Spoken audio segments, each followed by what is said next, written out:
Okay, we're live.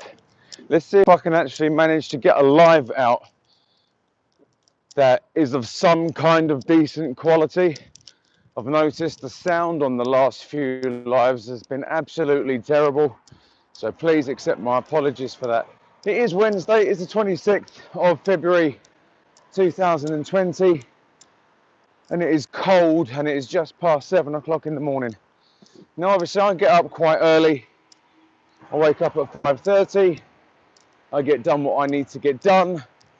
I watch what I watch on the news. I get ready for work, as I'm pretty sure we all do. We all have our routines. But I like to watch some news in the morning.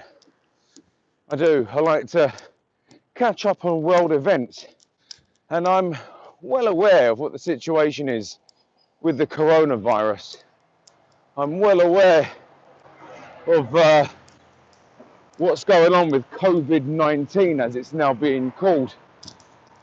But now that it's getting a bit closer to home, now that it's almost on our doorstep, is it time to panic? Is it? Because I've been giving people what I think is quite sound advice. You know, if you feel like you're having symptoms, call 111. If you've been to any of the affected countries in the last 2 weeks, self-isolate. Blah, blah, blah. I've done videos on this, I have. But it seems to me that it's getting a bit too close for comfort now. There's a hotel in Italy and it's on lockdown, in case you didn't know. And it's just getting silly, isn't it? I mean, Italy is quite bad with COVID-19 at the moment. They've had 11 deaths. But I don't see that evening off. I don't see it stabilising anytime soon. Yes, we've had a few cases here, not many by any stretch of the imagination, but that's yet. We have schools over here, 3 schools closed currently because of the possibility of COVID-19 being in or around the school. So what's going to happen? What do we do as a nation? What can we do to help prevent the spread of this illness? Well, as a nation, I'm not saying what we can do individually, but what the government should do at this point is block all travel to and from affected countries, as I would hope countries would stop us travelling there. It works both ways, you see. I'm pretty sure if anyone has a holiday booked, it can be rearranged, or there'd be some kind of leniency or give way to your vacation, given the circumstances. Let me see what this comment said just there. What did that say? Shut the borders. I think we should. I think we should shut all of our borders, all of them, for at least a month. And I know it sounds very hardcore to shut our borders for a month, and I know it's not the sort of thing people want to hear. It's very, what's that movie called? Oh, I can't remember. It'll come to me in a minute. I'm having a bit of a head fart. But I think we should close our borders to any country affected, you see. And then countries around the world, if you're next to a country, if you're bordering a country where there is coronavirus or COVID-19, be very aware that people may be trying to get home through your country, you see, make their way to you in order to get home. You need to be aware of this. It's probably going to happen. You see, you can't just shrug it off and think it's going to be okay. Personally, myself, at this point, I'm quite worried. I am quite worried. I mean, it's not going to affect me if I get it too badly, you know, because given the circumstances, my immune system is the best it's been for years. It'll probably just feel like I've got an absolutely rotten cold.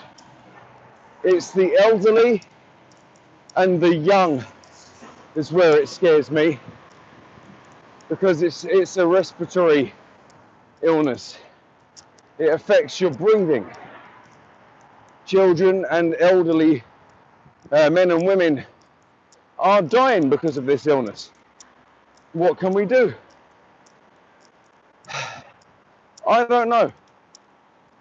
For the first time in world history, it's a scenario that I don't know, because it's easy for me to say. In fact, it's extremely easy for me to say, close the borders. But if we close the borders, we then run the risk of the economy absolutely running away and crashing, isn't it? Because it affects people's work. If we close the borders, there are no flights going in and out. These companies, these airlines end up losing money. They end up becoming a non-company, is what they'd be. They'd go out of business. People would lose their jobs. Wouldn't you agree? So it's a very difficult situation to try and balance out. Do we close the borders for a month at minimum and hermit ourselves away on our island nation and just watch the rest of the world get on with it? Or do we keep our borders open to a degree and allow people to come home and deal with them when they get here on a self-isolation basis or quarantine scenario? What happens then? Because this is the bit that scares me.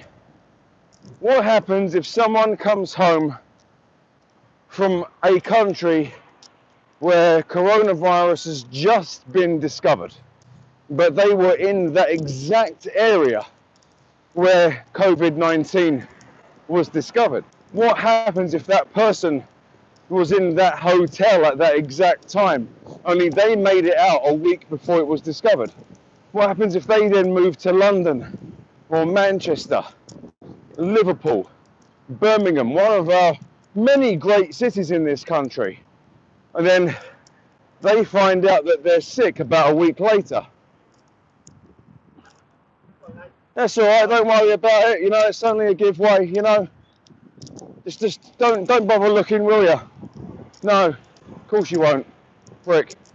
Yeah, I mean, what happens then if someone comes back from vacation from a country that has only just recently found that there is COVID-19 in that exact area that they were, and a week later they get ill?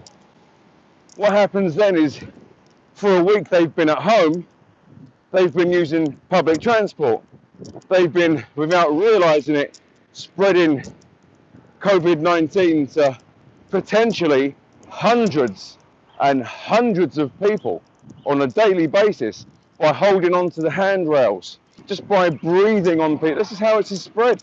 It's spread just by breathing in people's direction. That's how contagious this illness is. You know, it's like you wipe your mouth without realising it. You don't even know you're ill, and you go and touch something. Someone else then touches that, then without realising it, they touch their own face. And it spreads like absolute wildfire. That's what scares me. This is the reason why I don't like using public transport at the moment. And I work in the bus industry. It scares me. I don't want to have to get on at any point an underground train, the metro, the subway, whatever you want to call it, from wherever you are. I don't want to have to get on that, because to me, that is a tube of death. And I don't want to scare people, but I want to shock you enough into seeing the reality of it. You know, I want you to have at least one bottle of this with you at all times. I mean, that's Lacura hand gel, sanitizing and fast drying, kills 99.9% of bacteria. That is in my pocket all the time. And I can tell you now, whenever I get on a bus, and I do have to get on a bus, I had to get on a bus yesterday, you know. And I've noticed that I say you know quite a lot, so I'm going to try and curb that, you know. But I use it whenever I get off the bus, or if I have to get on the bus and I'm having to hold on because the driver started to move. The second I sit down, I use a tiny pea-sized amount of that stuff and I rub it into my hands until it dries. It's silly little things like that that you can do to prevent yourself from getting it. Obviously, it's not going to be 100% effective, even if it's only 70% effective. 70% effectiveness against trying to prevent yourself from getting ill is better than 0% anything. Wouldn't you agree? So is it time to panic? In the UK, COVID-19, the coronavirus, is now making its way through Europe, and it's making its way through the Middle East. It's making its way through the Far East, to be fair. It's making its way everywhere. It is contagious. It's very contagious. Is it time to panic? I'm gonna say no. Don't panic. We've come to the crux. We've come to the conclusion of what I'm about to get to, the point of this video. Is it time to panic? No. Whatever you do, do not panic. Use a level head. If you've just come back from abroad, contact your employer. Say to your employer, I've just come back from holiday. It may be a country that was affected by COVID-19. For safety reasons, I'm going to self-isolate at home for 2 weeks and contact 111. I will keep you informed and up to date as to the situation and how I am. Now, your employer, if they're any good, will fully understand the situation. You may have to take a hit on your wages or your salary, which unfortunately may have to be a reality. But it's better to do that and prevent the spread of something, whether you have it or not. It's better to use that precaution and self-isolate rather than potentially having it, spreading it, then you get ill after the incubation period, and then quarantining yourself after spreading it to about 6,000 people. So if you've been away and you're concerned, don't just be concerned, take action, self-isolate, call 111. Dose yourself up on paracetamol and whatnot to help with the inevitable headache that you're going to have. And another thing I'm going to say to people is, another reason why you shouldn't panic at this point, or at any point really, is because I've seen a lot of scaremongering on social media. A lot of scaremongering on social media. And people are unfortunately urging other people to go and bulk buy food. Please do not bulk buy food. Do not panic buy food. Don't think it's necessary at this point to go stocking up on spaghetti hoops and 25p tins of baked beans. I mean, it's a sensible idea in essence, but what you need to remember is sharing is caring. So if we all just go about our daily lives in general, and while we're at home, don't overeat. Think about what you're cooking, especially if since Christmas or New Year, you've maybe been thinking, I need to start my diet. Oh, I love pasta. I love pasta for dinner.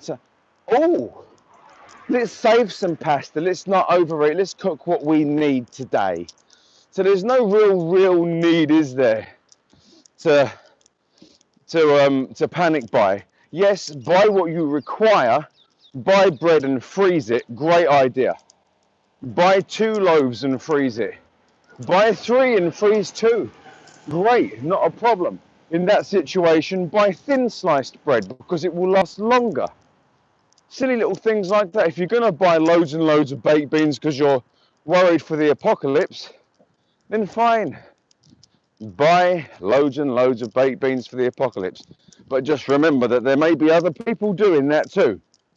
So don't be disheartened when you find that you get there and there's no baked beans. You see, it's a weird thing. So don't panic buy. Buy sensibly. Store your food and freeze your food accordingly. Another good thing to do is, if you think there's going to be no food in supermarkets next month, is when you are cooking dinner, maybe if you overcook, and then what you can do is freeze your meals, like portion it. Especially if you live alone, you can cook a massive meal, put it into different containers and freeze it.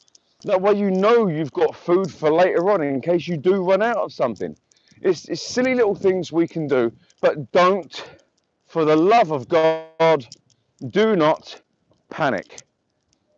If someone is on your bus or your train and starts sneezing, do not start panicking. Do not sit there and be extremely rude and patronizing and start covering up your face. You see, because it's not nice, especially when people know you're directing that attention at them. That's not very nice. So don't panic. Don't panic. By what I would say, as always, is err on the side of caution, because that to me is where the real brains is. Err on the side of caution. If you've been away, if you've been on holiday, if you've been on vacation to a country that has been affected, please self-isolate. If you know it's been within the last 3 weeks and that country then gets affected, still self-isolate, especially if you have children at school. And then what you do is, again, without panicking, contact your school and say, look, we came back from, say, northern Italy 3 weeks ago. We've been back at school 1 week. We're going to self-isolate as a precaution. How you deal with this from here is your choice. And then it's down to the school to contact parents in an orderly fashion. But even then, this is the problem that I've got. Because although what I'm saying is sensible and makes sense, the panic is just as contagious as COVID-19. It's just as contagious as the coronavirus. So if I go and spread it to hundreds of thousands of people by coughing, all it takes is one person to say, yeah, by the way, lads, I'm not well. I actually do have it. By the way, I work on the buses. And then I contact my employer. Could you imagine how bad it would be if someone I worked with, or in any industry, in any bus company to be fair, one driver ended up with coronavirus? They would have to call the garage. The garage would then have to, in essence, close until every single employee has been given the all clear. And then those employees' friends and family would have to get tested. And it just spreads like that, doesn't it? Regardless of whether you've got it or not, it's just the sheer panic is just as contagious. So all I'm going to is do not panic. We can deal with this in the UK with a very level head. If you feel like you have it, if you feel like you're ill, self-quarantine, self-isolate, contact your employer to be sensible. Do not panic buy. If you feel the need to keep your children off school, keep your children off school. I think that this time in July, we'll be hearing about as much of coronavirus as we currently do about Ebola. Do you remember Ebola? Ebola, la la la la. Did you remember that? Massive, great big scare over Ebola. And yes, Ebola still is rife, but you don't hear anything about it. And why is that? Why do we not hear anything about it? Because it's being dealt with, it's being contained. And to be fair, within 6 months of now, there more than likely will be some kind of a treatment for it. There'll be an inoculation for COVID-19. So there we go. All I'm going to say is don't panic. Is it time to panic? No, the time is not yet to panic. We don't do panicking here in the UK.